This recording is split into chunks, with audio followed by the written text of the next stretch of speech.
जब ये विवाद प्रियंक खड़गे ने शुरू किया तो आशुतोष जी ने तो कहा था ये विवाद लंबा चलेगा। आशुतोष जी, अब तो ये क्या कोई दलित सवाल नहीं खड़ा कर सकता? जिस प्रकार से बीजेपी सांसद ने कहा कि आप तो अपने काम से काम रखिए, आप दलित हैं। देखिए अंकुर, सबसे पहले तो हमारे दर्शकों को ये पता होना चाहिए कि भारतीय जनता पार्टी के जो ये सांसद महोदय हैं, रमेश हाँ जिगा जिनगी, ये हाँ खुद दलित हैं।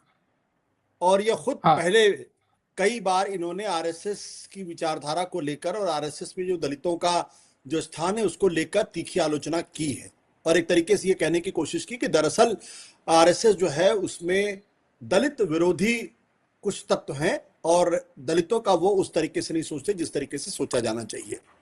तो ये जो प्रश्न खड़ा किया गया है, मुझे ऐसा लगता है कि एक दलित को दूसरे दलित के सामने खड़ा करके पूरी डिबेट को एक नए स्तर पर ले जाने की कोशिश की जा रही है आरएसएस के माध्यम से।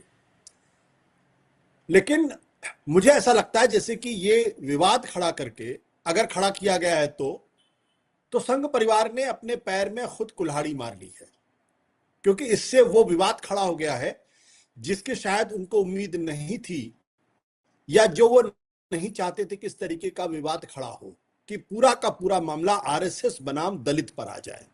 क्योंकि आरएसएस के ऊपर हमेशा से ये आरोप लगता है कि दरअसल ये एक जो ब्राह्मण लीडरशिप है उसको रिप्रेजेंट करती है, और इसके जो अब तक के जितने प्रमुख हुए हैं, हेडगेवार, केबी हेडगेवार, केशव बलिराम हेडगेवार, एमएस गोलवालकर, और उसके बाद बाला साहब देवरस, ये तीन तो बैक टू बैक ब्राह्मण समुदाय के थे और बहुत ही जिनको ब्राह्मणों में भी बहुत उच्च स्तर का माना जाता, देशस्थ ब्राह्मण। और इसके अलावा भी साथ ही साथ बाला साहब देवरस के बाद रज्जू भैया, प्रोफेसर राजेंद्र सिंह, वो आरएसएस के अध्यक्ष हुए, वो राजपूत यानी ठाकुर समुदाय से थे। उनके बाद सुदर्शन जी, वो आरएसएस के अध्यक्ष बने, वो भी ब्राह्मण थे, और अब मोहन भागवत वो भी ब्राह्मण हैं। यानी अब तक जो 6 आरएसएस के प्रमुख हुए हैं उनमें से 5 ब्राह्मण हैं, और वो अपने सभी आप को सवर्ण। उच्च कोटि का, हाँ, और सभी अपने आप को उच्च कोटि का ब्राह्मण मानते हैं। और जो चित्पावन ब्राह्मण भी हैं, जो रज्जू भैया है वो राजपूत समुदाय से हैं। और ये आरोप बार बार आरएसएस के ऊपर लगता है कि दरअसल आरएसएस सवर्ण और खासतौर पर जो चित्पावन ब्राह्मण हैं उनकी सोच को आगे बढ़ाता है, और आरएसएस के अंदर दलितों के लिए कोई जगह नहीं है। एक बड़ी मशहूर किताब भी इस पे लिखी थी एक दलित स्वयंसेवक ने, जो लंबे समय तक आरएसएस में थे और उसके बाद वो बाहर निकले, मुझे उनका नाम इस वक्त याद नहीं आ रहा है। और उन्होंने अपनी किताब में अपने अनुभव के आधार पे, अपने संस्मरणों के आधार पे कहने की कोशिश की थी कि आरएसएस का दरअसल एक दलित विरोधी चरित्र है। मुझे नहीं लगता कि आरएसएस ने इस डिबेट को इस तरीके से प्लान किया होगा, या इस तरीके से ये डिबेट हो जाएगी इसका उन्हें कोई अनुमान होगा। अगर उन्होंने रमेश जिगजिनागी के माध्यम से कहलवाने की कोशिश की है कि एक दलित अगर दूसरे दलित पर अटैक करेगा तो शायद पूरा मामला पलट जाएगा, लेकिन ऐसा होता हुआ दिखाई नहीं पड़ रहा है। सवाल बहुत मूल सवाल है, बहुत ही मौलिक सवाल है, बेसिक सवाल है। और वो बेसिक सवाल क्या है? प्रियंक खड़गे ने जो 2 पेज की चिट्ठी लिखी है जिसमें 7 सवालों को उन्होंने खड़ा किया है। पहले तो उनके 100 साल पूरे होने पर बधाई दी है, और बहुत ही विनम्रता पूर्वक लिखी गई चिट्ठी, बड़े उदार मना से लिखी गई चिट्ठी है।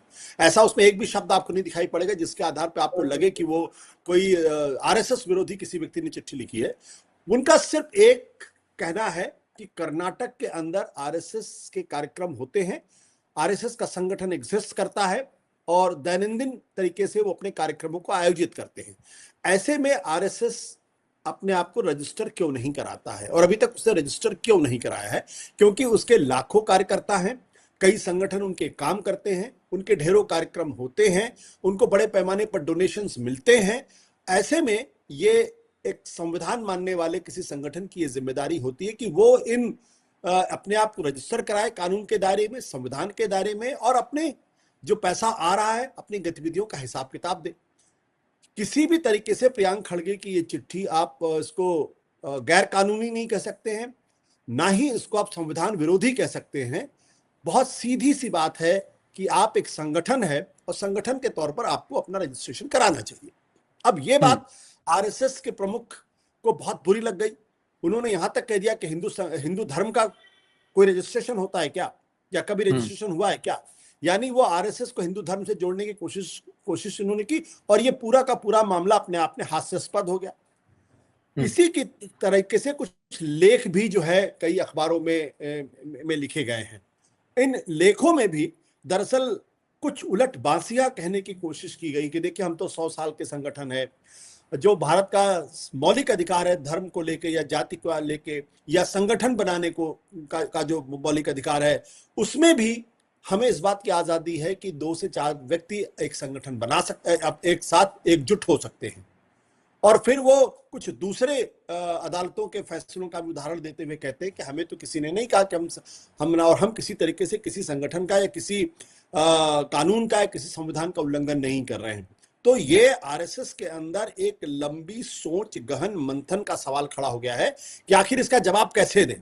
अब देखिए, राम माधव ने भी आज के इंडियन एक्सप्रेस में एक लेख लिखकर इस बात को बताने की कोशिश की है कि दरअसल आरएसएस को क्यों किसी तरीके से रजिस्ट्रेशन कराने की जरूरत नहीं है। तो राम माधव को चिट्ठी लिखने की जरूरत क्यों पड़ गई, या राम माधव के लेख लिखने की जरूरत क्यों पड़ गई? इसका मतलब यह कि प्रियांक खड़गे ने जो चिट्ठी लिखी है, जो सवाल पूछे हैं, वो कहीं गहरे जाकर उनको चोट कर रहे हैं। उनको इस बात का एहसास हो रहा है कि ये एक गलती है, लेकिन उस गलती को वो पब्लिकली मानने के लिए तैयार नहीं है। हाँ, और मैं जैसा पहली बार भी मैंने आपके कार्यक्रम में कहा था कि जितना इस विवाद को लंबा खींचेंगे, उतना ही लोगों के मन में, और उन लोगों के मन में जो दक्षिणपंथी हैं, जो दरअसल आरएसएस के सपोर्टर हैं और जो नए सपोर्टर बने हैं, उन दोनों के बीच में एक संदेह का कीड़ा जरूर कुलबुलाएगा कि भाई, हमको अगर कोई संगठन बनाते हैं तो हमें अपने आप को रजिस्टर करना पड़ता है, तो ऐसे में आरएसएस अपने आप को रजिस्टर क्यों नहीं कर रहा है? आरएसएस एक संस्था है, आरएसएस 100 साल से उसका जीवन हो गया है, लाखों करोड़ों की प्रॉपर्टी उसके पास है, कई जगहों पर उन्होंने गगनचुंबी इमारतें बनवाई हैं। तो भाई, ये पैसा आता कहां से है? इस पैसे का हिसाब क्यों नहीं दिया जाता? इस पैसे का टैक्स क्यों नहीं दिया जाता? तो ये ऐसे सवाल हैं जो मुझे लगता है कि इनको तकलीफ देंगे। अच्छाई इसी में है कि बजाय किसी सांसद से, किसी दलित सांसद से इस सवाल को खड़ा करके प्रियांक खड़गे की जो उनकी योग्यता है या उनको जो पद मिला है उस पर सवाल खड़ा करने के, वो अगर इस सवाल का जवाब दे दें कि भाई आप क्यों नहीं करा रहे हैं अपना रजिस्ट्रेशन, और मोहन भागवत को इस मामले में खुलकर स्पष्ट तौर पर बोलना चाहिए।